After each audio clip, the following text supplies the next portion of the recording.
Tout un spectacle radiophonique. Bonjour tout le monde, j'espère que vous allez bien. J'espère qu'il y a de l'humour et de la joie dans votre vie. En tout cas, il y en a dans la vie de ma première invitée. C'est l'humoriste Lise Dion qui, ces jours-ci, s'apprête tout doucement à quitter sur le bout des pieds les scènes du Québec. Lise Dion, bonjour. Bonjour Sophie. Alors, j'ai appris que quand on veut, mettons, prendre des billets pour tes spectacles, Lise, à chaque fois, sur les noms des différents spectacles, les différentes salles de spectacle, c'est écrit à chaque fois « Dernier passage en carrière ». Est-ce que ça te fait un petit pincement au cœur chaque fois que tu vois ça sur les sites des différentes salles de spectacle? Ces mots-là, « Dernier passage en carrière ». Ça fait un grand pinceur. Ça n'a pas été une décision facile à prendre, mais si je regarde l'avenir avec le nombre d'années que ça prend pour écrire un nouveau show, le monter, le roder et le présenter au public, je me ramasserais, admettons, à 73 ans sur scène. Puis peur d'annuler des spectacles si mon corps ne veut pas suivre, parce qu'il est déjà un petit peu... il est déjà pas mal usagé, mon corps. Après pourtant, 68 000 kilomètres, là. C'est ça, tu calcules en termes de kilométrage que tu as fait en tournée à travers le Québec. Je voyais que c'était ton 68e anniversaire. Lise, j'ai de la difficulté à croire que tu as 68 ans. Oui, c'est parce que je dors dans un frigidaire. C'est ça ton truc!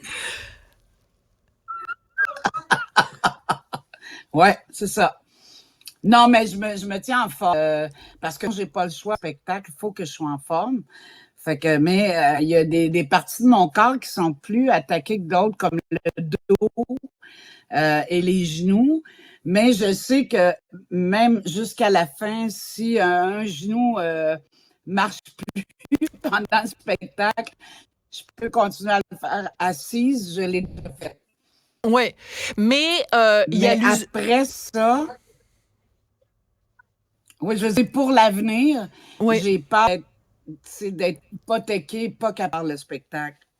Je comprends tout à fait. Il y a l'usure physique, évidemment. Hein? On en est tous rendus là quand on passe, mettons, la cinquantaine. Est-ce qu'il y a une usure psychologique? Est-ce qu'il y a une fatigue, mettons, intellectuelle où tu dis, bon, ben, il faut que je me convainque le matin de remonter sur scène puis de refaire encore des blagues. Est-ce qu'elle existe là? Elle existe, cette fatigue-là, ou pas? Non, cette fatigue-là existe. La vraie fatigue existe, c'est de toujours d'être angoissé par la performance. Ah, l'angoisse de la performance, ça, j'ai hâte que ça arrête vraiment, là, parce que je peux pas être fatiguée de faire le spectacle parce que je l'aime, j'aime ça être sur scène, j'aime ça faire rire les gens, mais l'angoisse de la performance, c'est dur pour le corps, vraiment. Puis la solitude des chambres d'hôtel, ça, je m'ennuierai pas de ça. La solitude des chambres d'hôtel, c'est vrai que ça doit être plate sur un moyen temps, parce que quand tu es dans une salle qui a, mettons, 2000, 3000, 4000 personnes, peu importe la taille des salles, tu sais, où tu es vraiment nourri de l'amour des gens, puis après ça, bon, tu rencontres le public après le spectacle, d'accord, là, il y a, mettons, 100, 200 personnes, mais on passe de 2000 à 200 à Lise Dion tout seul dans son lit, dans une chambre. Cette solitude-là doit être assez particulière. Oui, très dur. Tu sais, je compare toujours une chambre d'hôtel quand tu es en vacances et une chambre d'hôtel quand tu attends qu'il se passe quelque chose. C'est pas la même chose. Pourtant, c'est le même lieu. Oui, mais il faut que, tu sais, dans le jour, je fasse rien de trop dangereux, rien qui peut faire nuire au spectacle. Il faut que je fasse une sieste dans l'après-midi. Tu sais, il y a toute la discipline qui vient avec ça. Mais une chance, des fois, il y a ma fille qui vient avec moi faire la tournée. Fait qu'on est toutes les deux dans la même chambre, puis on jase, puis on fait de filles, là. C'est le fun. Mais tu dis, je savais pas ça, parce que je sais que quand on fait de la télé, par exemple, qu'on signe un contrat puis qu'on est, mettons, l'animateur à la télé, il y a des clauses qui disent on n'a pas le droit de faire de la moto, on n'a pas le droit de faire des sports extrêmes. Mais toi, quand tu es en tournée d'humour, tu as ce même genre de préoccupation-là, de dire il faut que je fasse attention à mon intégrité physique, il faut pas que je me blesse pour être sûr d'être sur scène ce soir? C'est une vie plate? Exactement. Ah ouais.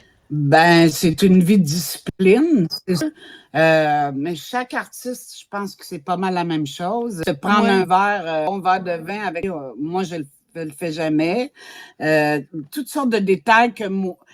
Mais je pense pas de me les imposer. Je pense que j'ai un respect pour le public. J'ai un rêve d'éthique du show business aussi, puis ça me suit depuis que j'ai commencé, ça fait 35 ans, ça fait que je suis contente d'être comme ça, mais j'ai hâte aussi de lâcher la gamme un peu, puis d'être un peu plus loose dans mes vêtements.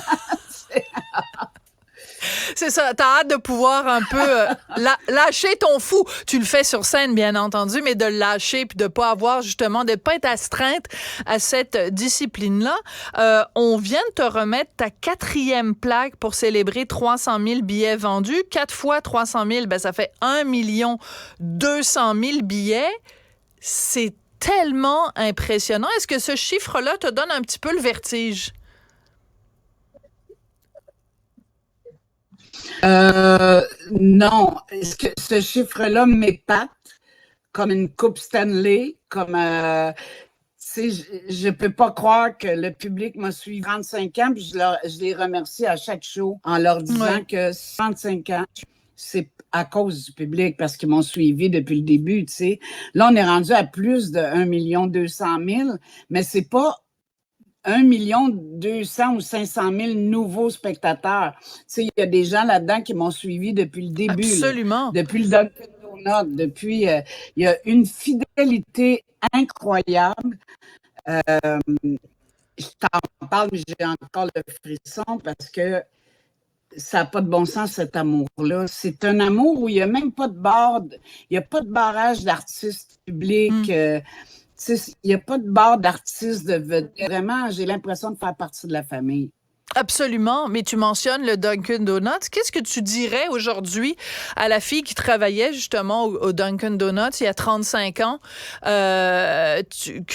qui pouvait pas imaginer qu'un jour, justement, elle aurait vendu en carrière plus d'1 200 000 billets. Tu voudrais lui dire quoi à cette fille-là qui peut-être imaginait pas une carrière comme celle-là? Non, mais je lui dirais de faire la même chose, mais de moins avoir peur.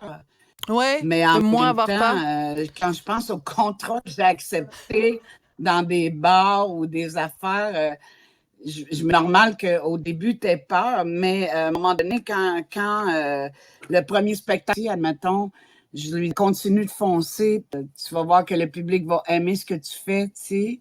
Mais moi, en écrivant, de toutes les fois où j'ai écrit mes affaires, j'entendais mon public me rire ou pas rire ou pas trouver ça drôle. Ou, tu sais, je les connais tellement que j'ai pu à me dire fonce, puis tu vas être capable. Puis, parce que quand j'écris, c'est à eux que je pense, tu sais.